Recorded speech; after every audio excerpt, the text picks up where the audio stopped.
There were parts of the camp that Winston knew by memory alone. The tree line was not one of them. Camp Aldermere needed to be opened before summer arrived, and for the last 9 years, Winston Michaels had been the one preparing it. Most seasons passed quietly. He unlocked cabins, repaired warp screens, cleared trails after winter storms dragged branches across the paths. By the middle of June, the camp usually looked untouched by the long months it spent sitting empty beside the lake. By then, most of the work felt automatic. The rest of the year, Winston handled maintenance jobs for the small towns scattered around the lake roads. Loose railings, broken doors, public docks that needed replacing after winter ice cracked the boards apart. Nothing permanent. Enough to keep moving until summer returned. Then he came back to camp. By early June, the place still felt dormant. No counselors yet, no buses, no noise drifting across the water after dark, just empty cabins resting quietly beneath the trees, and the long gravel paths winding between them. Winston preferred that version of the camp most. The silence felt cleaner before everyone arrived. Winston had replaced most of the camp signs himself over the years. The originals had been mass-produced decades earlier and never lasted long through the winters near the lake. One by one, he had slowly begun remaking them by hand during the quieter evenings after work was finished. Cabin numbers, trail markers, arrows pointing campers toward the docks or athletic fields. Most people never noticed the difference once summer arrived. That never bothered him. That evening, he was replacing one of the old trail markers near the athletic field while the last light settled across the lake beyond the trees. The original sign had rotted badly near the base over winter. He had already carved a replacement for the North Trail marker earlier that week beneath the maintenance shed awning. The letters were simple and clean, sanded smooth beneath fresh paint. Winston lowered the sign into the dirt and stepped back slightly, studying it. The woods behind the field had already darkened into deep shadow. He glanced toward the main grounds below him. Through the trees, he could still see pieces of camp scattered between fading light. The dining hall roof, the tops of the western cabins, the empty flagpole near the common area. Everything looked still. Then somewhere beyond the final cabin row, he heard laughter. It wasn't loud or sharp enough to startle him. It was brief. Children maybe, or teenagers. The sound drifted faintly through the trees before disappearing again. Winston remained still for a moment. The camp sat isolated enough that the sound sometimes carried strangely across the lake. He had heard boaters at odd hours before. Hikers, too. Once, years earlier, a group of teenagers had wandered onto the property after dark looking for a place to drink unnoticed. Probably something like that. Still, he listened for a few seconds longer. Nothing followed. The woods settled back into silence around him. Winston brushed dirt from his hands and started downhill toward the main paths again, passing between empty cabins as dusk slowly thickened through camp.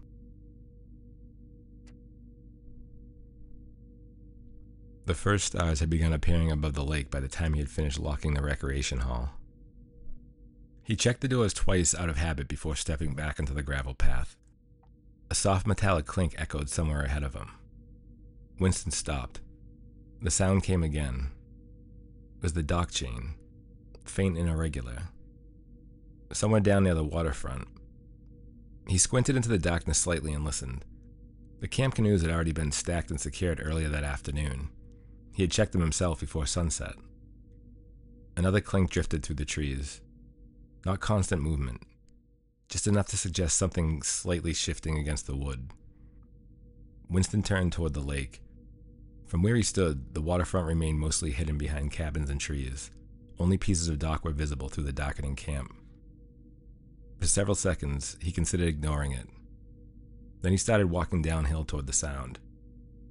The gravel path curved gently between the final cabin row before opening toward the water. As Winston approached the docks, the noise stopped completely. The lake stretched black and still beneath the fading sky. Nothing moved. The stacked canoes rested exactly where he had left them beside the equipment shed. The dock chains hung motionless against the posts. Winston stood near the shoreline listening quietly. Far across the water, a single boat light moved slowly through the darkness near the opposite shore. That was all. He remained there another minute before turning back toward camp. Halfway up the hill, Winston paused again. For a moment, he thought he heard movement somewhere near the tree line beyond the athletic field. And then, a whistle. Short, sharp. Farther out this time. He stopped walking again. The sound had come from somewhere beyond the edge of camp. The whistle came again the following evening. Winston was securing loose boards beneath the archery shed when the sound drifted faintly through the trees beyond the northern cabins. By then, the sun had already dropped low enough that most of the camp sat in a shadow except for the open stretch near the lake. He stopped hammering immediately and listened. Nothing followed. The woods remained still beyond the final cabin row. Winston lowered the hammer slowly and waited for a few seconds before returning to work. The sound could have come from anywhere around the lake. Still, he found himself listening more carefully the rest of the evening. The sound itself wasn't unpleasant. The unease that followed it was harder to ignore. By dusk, he had finished replacing the warped boards and locked the equipment shed near the athletic field. The western half of camp had already darkened almost completely beneath the trees, while the sky above the lake still held faint traces of pale blue light. The empty cabins sat quietly along the gravel paths. Winston moved through them automatically by now. He checked windows, pulled doors shut firmly against swollen frames, tested old screen latches with practiced hands before moving on to the next building.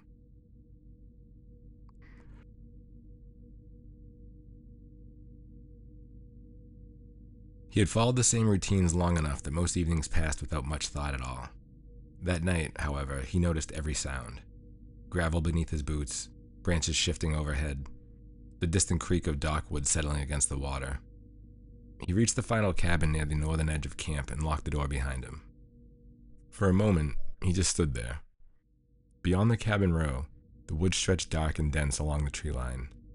The last pieces of daylight barely reached between the trunks anymore. Winston started back toward main camp. Halfway down the path, something scraped faintly somewhere behind him. He stopped walking. The sound came again. A slow, dragging noise, then silence. Winston turned toward the trees. The noise had come from somewhere near the edge of camp just beyond the final cabins. Not deep in the woods. Close enough that he could still see the portions of the tree line through the fading light. He waited, but nothing moved.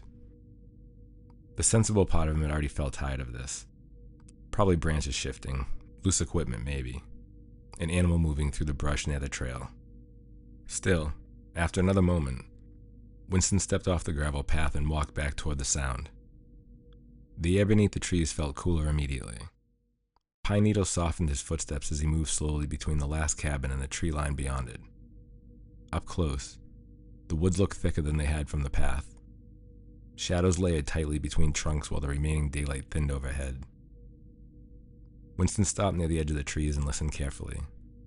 At first, he heard nothing except wind moving faintly somewhere higher in the branches. Then, footsteps, running lightly across gravel. Brief, somewhere farther ahead.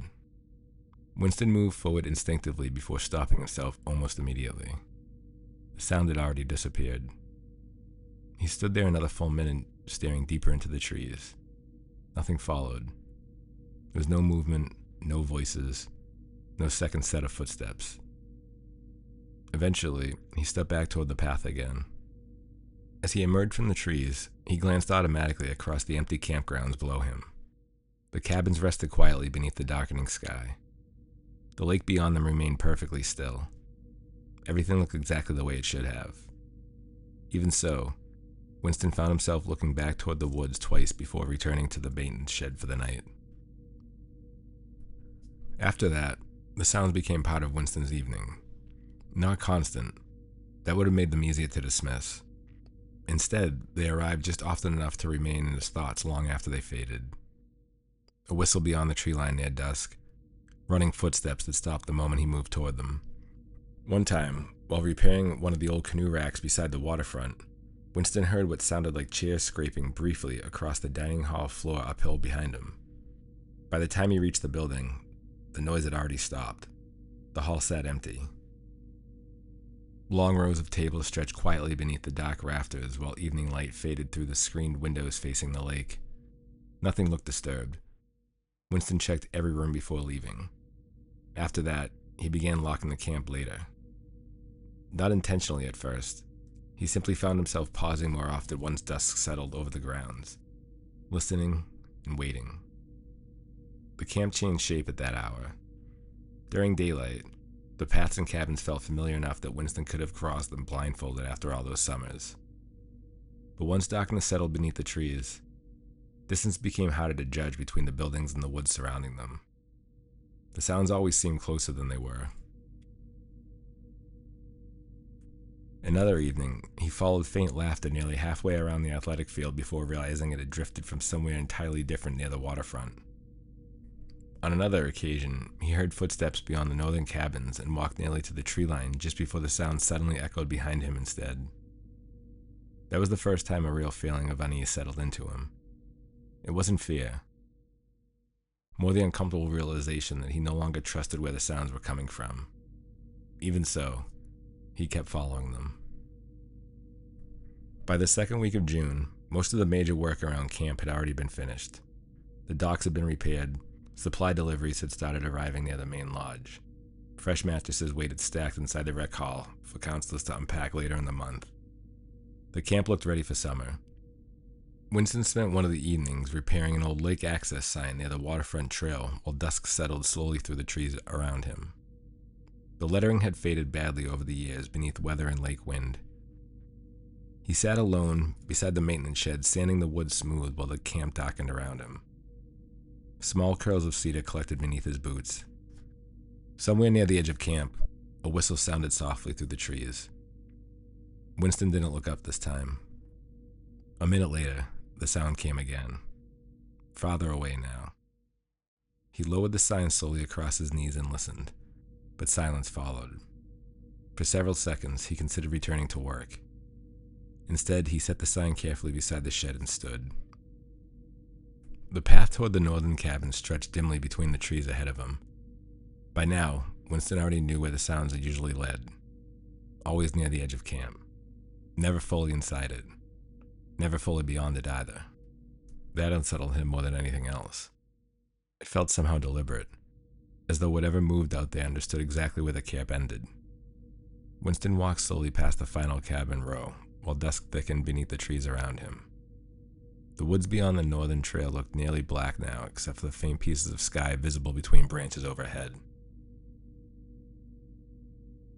Another whistle drifted softly somewhere farther ahead. Then silence. He stood listening carefully near the edge of camp. For several seconds, he thought he heard something shifting faintly deeper in the woods. Then even that disappeared. Nothing remained except darkness between the trees. Winston remained standing there long enough that the evening air began cooling through his jacket sleeves. Eventually, he turned back toward camp again. But as he walked away this time, the silence behind him no longer felt empty. By the middle of the month, Winston had stopped questioning whether the sounds were real. That thought no longer interested him much. Real or not, they were there. Every evening, once the light began fading through the camp, he found himself waiting for the first sound to arrive somewhere beyond the cabins. Sometimes it came early, sometimes not until nearly dark, but it always came. And once it did, the rest of the evening seemed to narrow around it quietly. Winston still finished his work each day, but the routines no longer held his attention the way they once had. Some evenings, he realized that he had started lingering near the tree line before the sounds even arrived. More often now, he caught himself listening while he worked, watching the tree line without realizing it. The camp itself had begun changing in subtle ways too, not physically, more in the way it felt once dusk settled over the grounds. The empty paths seemed longer than they had earlier in the month. Shadows beneath the cabins darkened faster. Sounds carried strangely between buildings once the wind died down near evening. Twice, Winston followed footsteps he could have sworn were moving somewhere ahead of him near the northern trail, only to realize he had drifted farther toward the woods than he intended without noticing it happen. That unsettled him. Not enough to stop, but enough that he began paying attention to how quickly the camp disappeared behind him whenever he followed the sounds now. One evening, he returned to the maintenance shed after dark and found the unfinished lake access trail marker sign still resting exactly where he had left it several nights earlier. Only the first layer of paint had been finished. The rest remained bare wood. Winston stood looking at it quietly. Normally, work like that would have bothered him. He disliked leaving projects unfinished around camp once summer drew closer. This year, however, he kept forgetting to return to it. Outside, wind moved softly through the trees near the northern cabins. Then came the whistle. Low and brief, farther away than usual. Winston closed the shed door behind him and listened. Silence followed. A few seconds later, something answered from deeper near the trees. Laughter. Faint enough that he almost missed it. The sound drifted unevenly through the woods before fading again. Winston felt the familiar pull settle into him immediately. Not panic and not fear. Expectation. As though the camp itself had paused around the sound waiting for him to move. He stared toward the dark path leading between the cabins. Another laugh echoed softly somewhere farther out. Without fully deciding to, he started walking. The camp remained quiet behind him as he passed the final cabin row. Gravel shifted beneath his boots before fading into softer ground near the edge of trees. Beyond camp, darkness settled differently. The air felt cooler there, still heavier somehow. Winston slowed near the tree line and listened carefully. At first, he heard nothing.